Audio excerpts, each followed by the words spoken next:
सद्गुरुनाथ महाराज की जय, महायोगी स्वामी उमानंद सरस्वती की जय. Friends, we have come to 8th chapter. Not bad, not bad. I'm quite happy the way we are making progress, and I think in brief we are able to sort of get an idea of why Bhagavad Gita could be international, because these are the key messages to any person in the world. So let's see. Now today we are going to deal with some questions which arise in our mind. Normally, as you go through a difficult period of your life, like as I told you, either you are needy or you are desire oriented, or you are curiosity oriented, or you are enlightened. So one of the reasons, out of any one of these, at any one of these stages of life, we tend to ask ourselves a couple of questions. Now, these may little differ in a little bit of framing of questions, but I think they all finally culminate to the same meaning.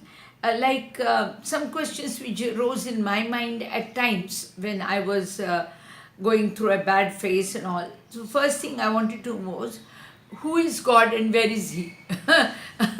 If I have a problem, then where is He? Like normally when you are happy and you are comfortable, you don't want to worry about where He is. It's actually because of His grace we are all happy, but we are not worried about the God element then. But the moment you are unhappy, you look out for Him. Well, the question did start in me also, and I'm sure most of you will have these questions. Who is He? Who's God and where is He? Of course, the second question which may come to us sometimes, like if you're not successful or if you're not, as I told you, the second question will come out of certain situations. You tend to ask yourself, who am I? Now, first time I went to Chinmaya Mission's lectures, I remember Chinmayanand Swami was sitting at KC College in the big hall there in Bombay, and I just happened to, being a student of KC College, I happened to go to the hall, and I was just standing near the window. I didn't enter.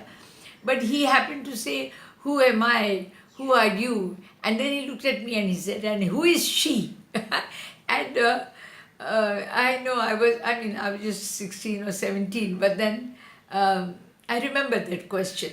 Anyway, so someday we tend to ask ourselves, who are we? So one, we want to know who is God, and second, we want to know who are we. Then third, suddenly we turn to the world and says, who has manifested all this? Sometimes you see, especially these questions come to me when I think of mosquitoes or cockroaches, and I say, why weren't these required at all? Why have they manifested here? I mean, who has manifested the world? So that's a question which normally comes to our mind. And then there is another question which normally it arises in mind, is what are we made of? What are we made of? I mean, come to think of, even like a little seed you have, and suddenly you see after a couple of years it's a huge tree with branches and fruits and everything. For us also, what are we made of? I mean, we're born like little babies and suddenly we are grown up, and then we are, not suddenly, but we grow up, and then normally your face and all doesn't change so much. I mean, even after you meet your friends after say 10 years, 15 years, you might just find a little difference like obesity or something, but normally you can recognize You can recognize them. So that is important. So what are we made of? So that is one question which normally comes to us. Yeah. Then another question, most of the time as a child, people say God lives in all, God lives in all, be good to all. Now, God lives in all, so God lives in me also. Now, where is that God? So, if He lives in me, how come I cannot see? So, this is another question which normally all of us, someday or the other, we think of it. Then, if you cannot see, then how come that we can be like Him? I mean, normally the saints say, or some holy man walks into your life sometime in life, they happen to walk into your life.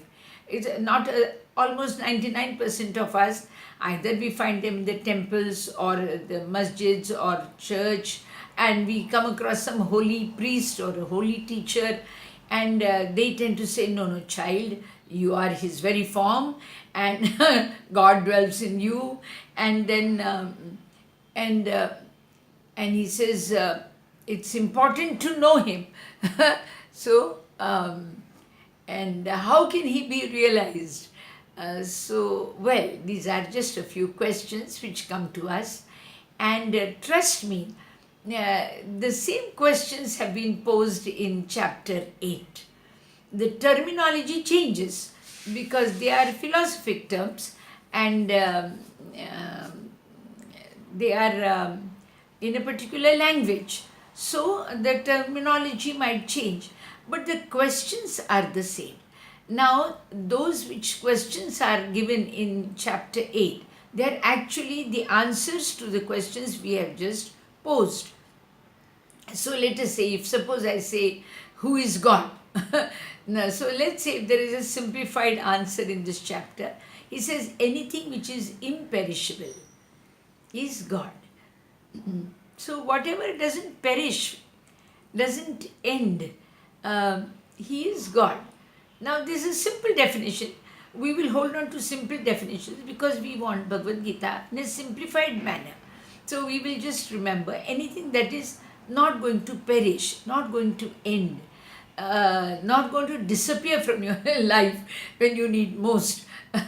So that's that imperishable factor is defined as God. Of course, the terminology used in Bhagavad Gita is Brahma. But it's up to you how you want to look at it. We have decided we'll look at it as bliss, or we'll look at it as knowledge, or we will look at it as the immortal soul, or whatever.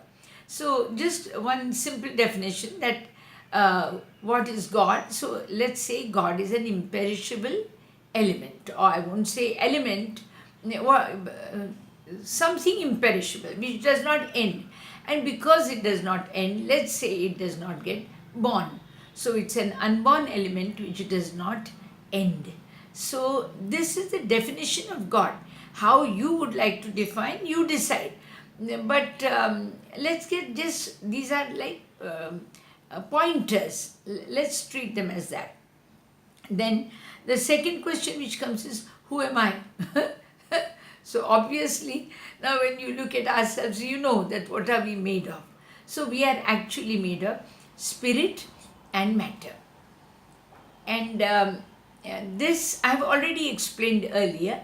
The spirit element in us is represented by the pronoun I, which I use for ourselves, which all of us share, which even if we all share, it does not confuse. If I say I'm Radhika and you say I'm Tom, it doesn't matter. That I is not misunderstood, or you don't get confused. How can I be this and I be that? No, we don't get confused because that I has its own identity, and that's the spirit element. So we are made of spirit element, plus we are made of 5 elements that is given, that gives us a form. So the 5 elements, of course, we know are earth, water, fire, air and space. So these are the 5 elements which we are made of, and automatically you know that is matter element and this is spirit element, and a combination of these two gives us an identity, and that identity is now given a name. Otherwise, how will you call people? So man is a smart person. He's decided to name everyone differently so that we don't get confused. Like suppose somebody says John is there, you won't find 10 Johns in that gathering. You might find 1 or 2 maximum.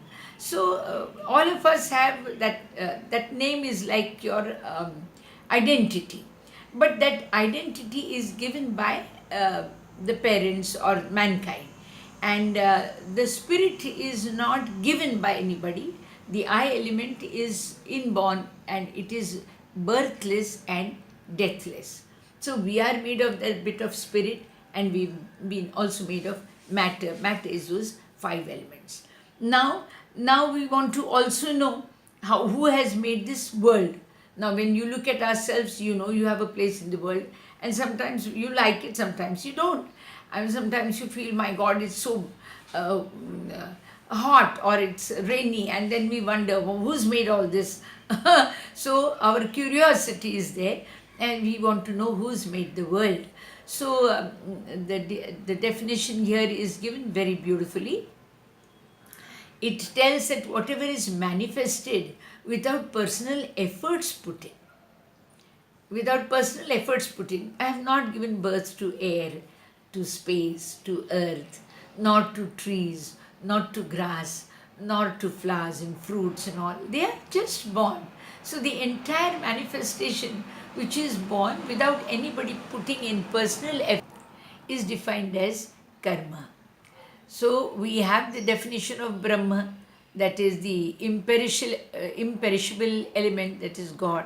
Then we have the definition of yourself, that's the spirit you are made of, is the Adhidaiva.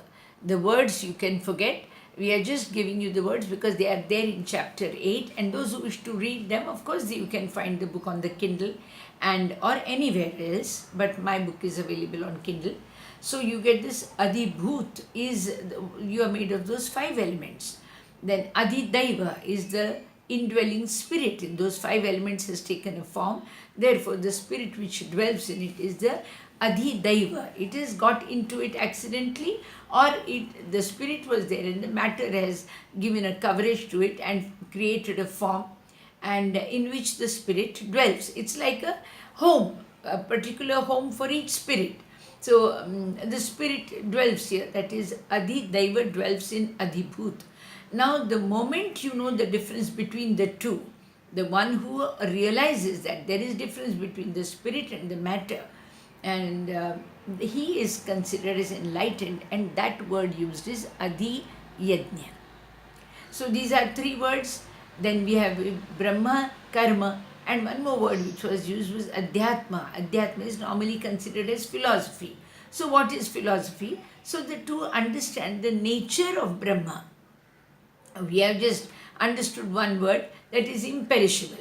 It could be birthless, it could be deathless. I mean, all these qualities all put together, they form a nature of Brahma. You call it supreme reality, or imperishable reality, or an immortal principle.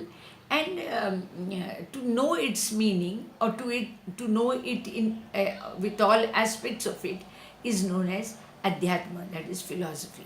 Now one more question is posed in this 8th chapter. The 7th question is, if you can you get enlightened? I mean, when you are almost, can you get enlightened before you die? Actually, how to get enlightened before you die is the question.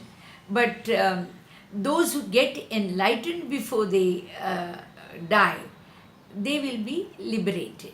And those who don't get enlightened, they don't understand these differences, the spirit, the matter, the Adhibhut, Adhidaiva, Adhiyajna, all these words, one who does not understand them until the end, he goes for a rebirth. It's like etiquette. you appear for the exam again in your next birth. So either you discover these 7 questions, the questions come to your mind, but you have to search for the answers. So either you search for the answers and get the answers before you die for liberation, and if you don't, then you need to be born again. Of course, the world is not so bad, so being born again is not so bad. Um, but probably being enlightened might be a better state. Um, this is there in chapter 8. Uh, and these are the normal questions which come into our mind, and they may not come in everybody's mind at the same time or at a particular age. It's just that when we go through difficult situations of life, or we go through some good situations of life, these are the questions which arise in our mind. Who is God? Who am I? Who has created the world? And how is God to look at? And what are we here for? And all these questions. It's a mental journey, it's an intellectual journey, and we need to find, it's not compulsory, but if you find the answers, you will be considered liberated. And if you don't find the answers, well, then we can meet again next birth. This is Swami Radhikanand from Pune. Thank you.